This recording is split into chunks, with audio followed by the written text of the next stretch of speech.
Senator Hollie Hughes is a Liberal for New South Wales, and she's regularly on this program, and we so appreciate her time and what she has to say. Hollie, welcome to the show again. Good afternoon, Chris. Oh, we've got to start with the story of the week, if not the month. So much for keeping promises. Victorian Premier Daniel Andrews has humiliated himself and, of course, our commitment to the Commonwealth Games movement by cancelling his state's 2026 Games. Here he is briefly trying to defend the indefensible. What's become clear is that the cost of hosting these games in 2026 is not the $2.6 billion which was budgeted and allocated and is sitting, vast majority of which has not been spent. It's not $2.6 billion, it is in fact at least $6 billion and could be as high as $7 billion. And I cannot stand here and say to you that I have any confidence that even $7 billion number would appropriately and adequately fund these games. I think it could be more than that. Now, there's a whole range of reasons for that. And today's not about finding fault with those cost estimates. They are what our market soundings, our consultations with industry, all of our pre-tender work tells us. $6 to $7 billion is well and truly too much for a 12-day sporting event. According to the records, Hollie, only the city of Durban has dropped the ball due to financial constraints, but that is a developing country, not a first world country as Melbourne finds itself in. It is a gross embarrassment, is it not? Oh, it's just unbelievable. But, you know, anyone who could see what they were doing before the Victorian state election by proposing a regional-based games, 5 regions being where these Commonwealth Games were going to be held, was nothing but a bid to deliver votes from those regions. And it's that sort of base exercise that has now left not only Victorian sports, but I think all of Australian sports incredibly embarrassed. And I think also if anyone, whether it was a sporting event or anything else, was looking to Australia as a possible destination, you'd certainly be having a second look when you think the fact that he has just pulled the rug so quickly on this. And we've heard from the Commonwealth Games Committee in Melbourne, they were given a couple of hours' notice. I mean, it's just extraordinary. But we saw this during COVID. Dictator Dan, Chairman Dan, he just runs the show as he sees fit. And listening to that grab you just played, it sounded like he was just pulling figures out of the air. Oh, it could be $6 billion, it could be $7 billion. I'm not confident it wouldn't be more than that. That's not basing it on anything other than the vibe. Yeah, basing it on what other people have got their hand out for, instead of coming up with a budget that he writes down and constricts to being affordable and say, no, this is what we're going to do in Bendigo. This is what we'll do in Ballarat and Mildura. This is the only what we're going to spend. But no, everyone that wanted to put their, nose and snout in the trough were happy to do that, and it's just blown out. So we'll just run away. Yeah, I know. And, where were these people that are now saying, well, we were scratching our heads because there's a velodrome in Melbourne all ready to use, but they were going to build one. I can't remember if it was Bendigo or Ballarat. No one was saying anything before the election. No one was scratching their noses thinking, well, why are they building a second stadium here when there's a good one in Melbourne? No one was saying, how can you have a regional games? Of course, it's going to cost 5 times as much as if you had it in Melbourne. They were all happy to let Chairman Dan run his rhetoric in the lead up to the state election, unquestioned, as so much of what he promised was. And now, of course, he's being forced to walk away from it. And look, I mean, I suppose small mercies that the Victorian people, taxpayers in Victoria, aren't going to be slugged with whatever the bill ultimately would have been.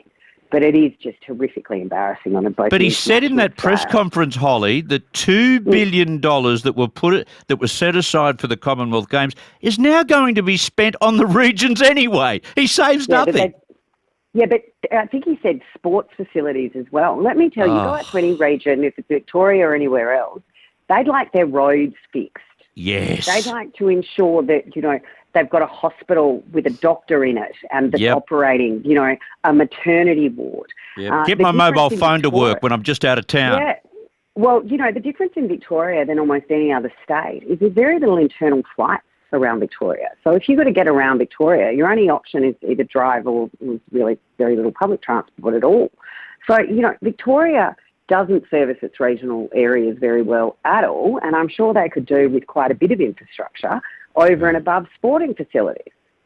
Now, I noticed one of my mates, Basil Sempelis, the Perth mayor, is saying he may bid, which will be interesting. Won't that embarrass the likes of Dan Andrews? Because all you got to do, Basil, is set yourself a budget and say, this is all we're going to provide. It won't be a $7 billion snout in trough exercise. These are the budgetary restrictions and that's all we can afford. And you can do it that way. Well, it would have to be in the city of Perth, because I understand that the new Premier of WA has ruled it out. So Basil might be doing this one on his own, just in the city of Perth. I think he'll have to get the Premier on board for that one. I think you're right. Mayors tend to get a bit carried away with what they can actually dictate to the whole state. But it is just embarrassing. And I mean, Victoria still likes to pride itself on being, this great host state, this state that draws all these great big sporting activities and competitions. And they might find that a few of the codes and a few of the sporting bodies start to look elsewhere for fear that they might just pull the rug from under them without much notification. Yeah, I wonder whether the games will even go on, because it's getting so close now. You can't just start from scratch, especially, without organising committees and without budgets and without, the get-go from state governments and also national governments. Hollie, my listeners have sent me a couple of emails related to the cancellation of the Commonwealth Games in Victoria. One here says, from the Voice for Victoria, in 2018, the Gold Coast ran the Com Games at a cost of $1.5 billion. We estimated almost double that for Victoria 2026. Now we're told it'll be between 4 to 6 times more expensive. How? At this point, it smells like they're lying about the new figures. That's from one. And another, Tony says, what about Dictator Dan? During COVID, he locked down all of Victoria and kept all of Australia out. Now he's keeping the rest of the world out. What a fool. And what is more unbelievable is that Victorians keep electing this fraud of a premier. There you go. Just a few little asides. I want to talk to you about this poll. Half of Australians say they would battle to pay an unexpected bill, with warnings that voters are now struggling to deal with the perfect financial storm caused by soaring interest rates, power bills and grocery prices, all three of which are likely to go even higher. But still nothing from the Australian government, Hollie. Well, Chris, we've been having this discussion quite a while now, and it's one that is being had around every single kitchen table in Australia. I think almost everyone across every socioeconomic group is feeling the pressure. And it is pressure from mortgage repayments increasing, from rents, it's from electricity bills, it's from grocery prices, it's petrol prices. It is every time someone turns around, everything has gone up. And it hasn't gone up just a little bit. They've all gone up an awful lot. Now, the government does need to be really careful here.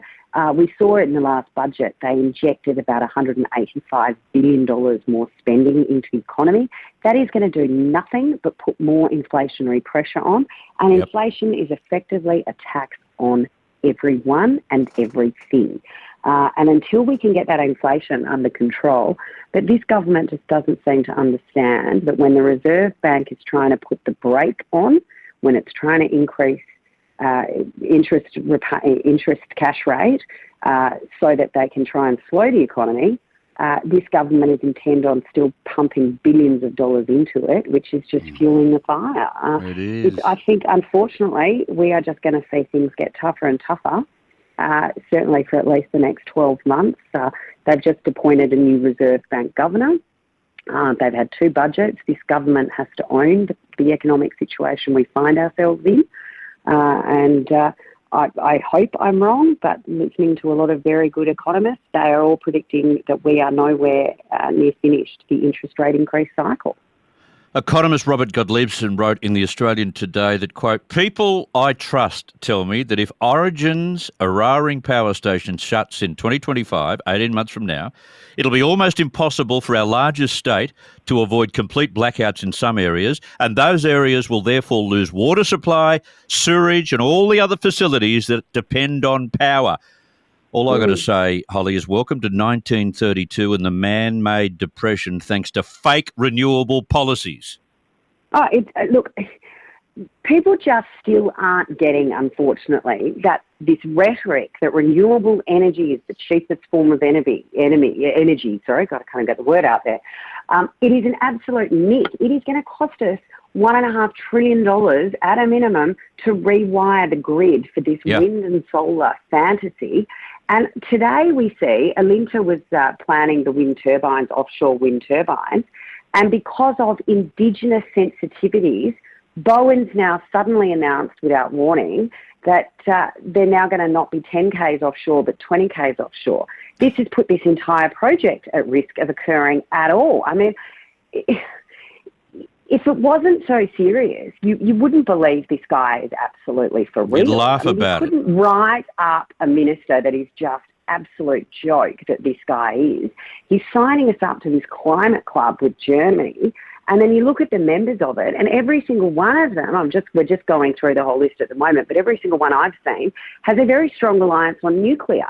Yet we've got this clown Bowen saying that nuclear is the most expensive. We're not even allowed to talk about it, while he's signing up to clubs with other countries who are reliant on nuclear energy as part of their mix. Yep. This guy is just unhinged, completely incapable. And remember, it was him as immigration minister that started all the boats and had all those deaths at sea. Yeah. I mean, how he has ended up in this portfolio, how he has ended up with a portfolio is beyond me. But he's underqualified for the arts portfolio. Look, that's an insult to people involved in the arts. I mean, this is a guy who just, should sit on the back bench if they insist on keeping him in Parliament and zip up because, this is, he should not have carriage of this. He is taking Australia down an incredibly dangerous path. You just mentioned Durban walked away from Commonwealth Games. They're a developing nation. Well, that's what Chris Bowen, I think, is trying to send us back to because, in this country, resource-rich nation, and we're at risk of blackouts. I mean, come on. Yeah, come on, exactly. Come on. That's when it'll all start to be real for people who've been supporting this government. And just quickly, he's at the Australian Clean Energy Summit today, Chris Bowen, and he's accused the opposition leader, your boss, Peter Dutton, of presiding over a cabal of climate denial that runs policy in the federal opposition.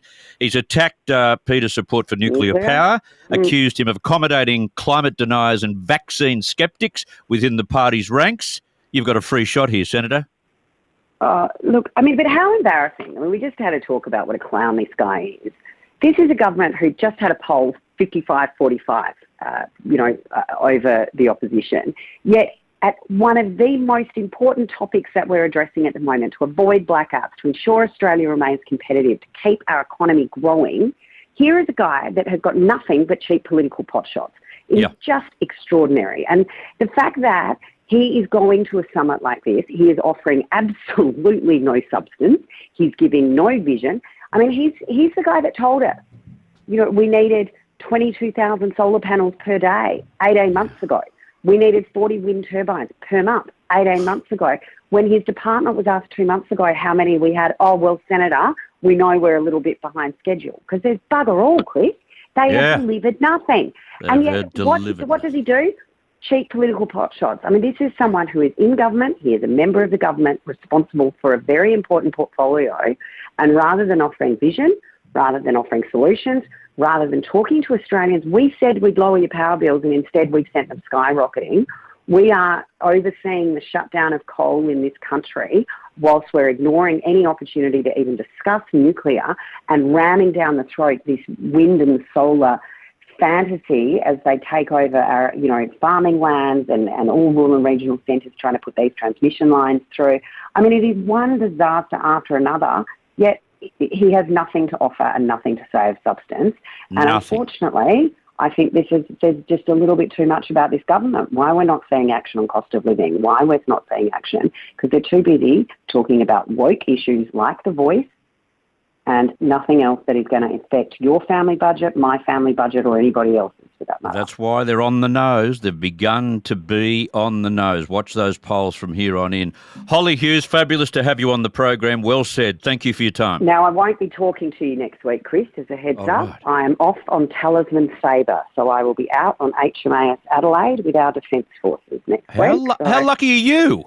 I'm very lucky girl. That is one of our best programs we do with our Australian Defence Force, and my program's up next week, and I'm off for Talisman Sabre very, very early Friday morning. So Okay. I don't think out off the wilds of Queensland on the HMAS Adelaide I'll be able to talk to you.